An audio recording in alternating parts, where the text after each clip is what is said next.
Mbola hijanona ao anatin'izay tontolon'ny sarymetsika izay ihany sika andraisantsika vahiny ihany koa amin'ity takariva ity.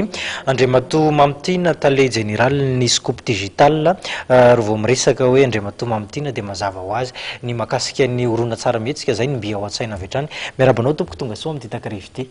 Miarabanao nzaka dia miarabantsika rehetra ny tokantrano ihany koa. Efa nisy ihany ny fanadihadiana rahantsika teo mahakasika an'izay horonan-tsarametsika vaovao ny scoop digital izay santionany ihany le izy teo fa ny tena tsara indrindra ngamba Andriamatoa Mamitina dia mba fitinina kely amin'ny ankapobeny ny tantara 204 io. 204 izany hoe efa nisy moa zany ny 104 dia tonga any amin'ny 204 tsika amin'izao fotoana izao, tantarana tanora izay nanam-pitiavana izany hoe hifankatia hivady naivo Chantal Faniry ny lehilahy anankiray naivo fa ny vehivavy lasa anankiroa. Ny zavatra miseho nefa dia noho ny ataontsika hoe tarazo na zavatra ny ainandreo ray aman-dreny tany aloha dia voasakatsakana sy voakorotana izay fanambadiana izay, izany hoe misy karazana fifanarahana mety ny fanaovan'ny ray aman-dreny tany am-piandohana. Eo ihany koa ny olana sy ny adiady izay tsy nieritreretina aty ariana hiteraka olana ho an'ireto zaza izay mieritreritra hivady na tanora mety hivady. Izay zany tena fototry ny olana atao anatin'ny tantara, fa amin'ny ankapobeny ilay izy dia mitondra indrindra afatra, mitondra indrindra anatra ary mitondra karazana torolalana ho an'ny tanora, natokana ho an'ny tanora raha ny tantara kanefa azo indretra jerena ihany koa ao anatin'ny fanatotosana azy. Raha ny lafin'ny teknika teo amin'ny fanodonana ny horonan-tsarametsika sy ny mahakasika ny pitsopitsony samihafa, inona no mety hoe hampiavaka an'ity 204 ity raha oharina amin'ilay 104 teo aloha? Araka ny lazainy teo hoe karazan'ny fanokafam-bavony ny 104 fa tato amin'ny 204 zany ny tena misy ny sasiny sy ny vetin'ny tantara. Ary tao anatin'ny fanatotosana ihany koa dia nizahana mba hiakatra ihany koa ny maripana, nanaovana ezaka tany amin'ny fanatotosana, indrindra moa tany amin'ny fanoratana zany, satria tsy miainga intsony amin'ilay hoe aingam-panahy no hitondrana ny tantara fa miainga mihitsy any amin'ilay fahaiza-manao sy ekipa miara-mandrafitra tantara anankiray.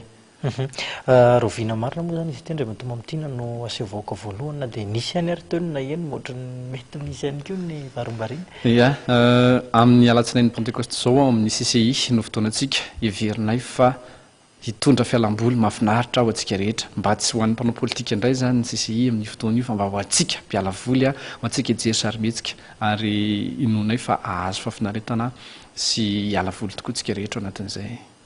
Ny scoop digital tsy hoe ny film malagasy ihany no nahafantarana azy fa isan'ny mikarakara ihany koa ireny ataontsika hoe lalao ara-piralahiana ireny. Manahoana no mety toy an'iny Andriamatoa Mamitina? Ngamba tonga dia any amin'ny 104 sy ligue izay resaka izay raha azoko tsara. Amin'ny ankapobeny aloha zany napetraka ny hoe grand match de fair play, izany hoe tena ampisehoana ilay firalahiana miainga eny amin'ny kianja, satria ny sport aloha zany dia anisan'ny ataontsika sady fitezana vatana, ny fitezana toe-tsaina, fitezana fo ihany koa, ary nametrahana andreny zavatra ireny zany dia mba ahafahana maka lesona, ahafahana ihany koa mampita ny hevitra mety isi ny fihavanana. Ny raim-bava angamba ny tsaroko fotsiny dia hoe nisy akon'ilay izy, satria amin'izao fotoana izao dia mahafantatra hoe misy ekipa tsy rava intsony eo amin'ny ivon'ny mpanao politika izay ivondronan'ny hery samihafa manao foty isaky ny indroa isan-kerinandro rareo ary lasa tafiditra anatin'ilay fiainana fair play. Ny mety hotoyany eo am-panomanana indray izahay atoato hisy hetsika anankiray lehibe heverina fa eoatra noho izay fahitantsika teo aloha.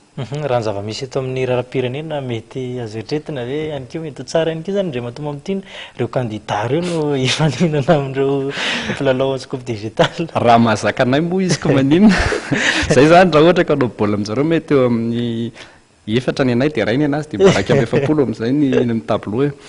Heveriko fa azo eritreretina tsara zany satria le fair play nge fitezana ho ay ary afatra mesazy. Raha ohatra tokoa moa ka ny candidat no manana fair play eo anivon'ny izao akatoky ny fifidianana zao, inona maharatsy an'izany, satria na dia zavatra anankiray ary natao fitsipika andao miala eto amin'ny fair play fandraitana dia rehefa anaty propagande tsy hifanopa mety efa zava-dehibe nge zany ho an'ny fireneny. Dia heveriko fa hoe raha tiany ianao an'izay zavatra izay na manana izay faniavana izay tokoa, anana izay hoe fair play izay tsy maninona fa vonona koa ny scoop digital. Mazava izay fanaitana nentina Andriamatoa Mamitina izay, inona ihany koa fa mbola misy ihany koa ny fanaitana na ho avy maro ireo olona amin'ny andron'ny alatsinainy io. Ia, ngamba heverina any amin'ny 204 amin'izay tsika. ataoko fa efa lavalava ihany satria efa tany amin'ny valo volana tany nahitantsika ny 104 ary amin'izao fotoana zao fa niliana isika iandro ny toyany a mame fotoananareo zahay ao amin'ny sisy hivato amin'ny alatsinain'ny pentecoste zao amin'ny 2 ora sy amin'ny 4 ora ariva izany hoe misy fidirana indroa ny vidim-pidirana aza matahotra nareo fa tsy miova satria dia mitovy amin'ny vidim-pidirana zay teo amin'ny toerananovana fampisehoana taloha ihany a 4 ariary a ny ho an'ny rehetra ary 7 ariary ho an'ny famandrihana.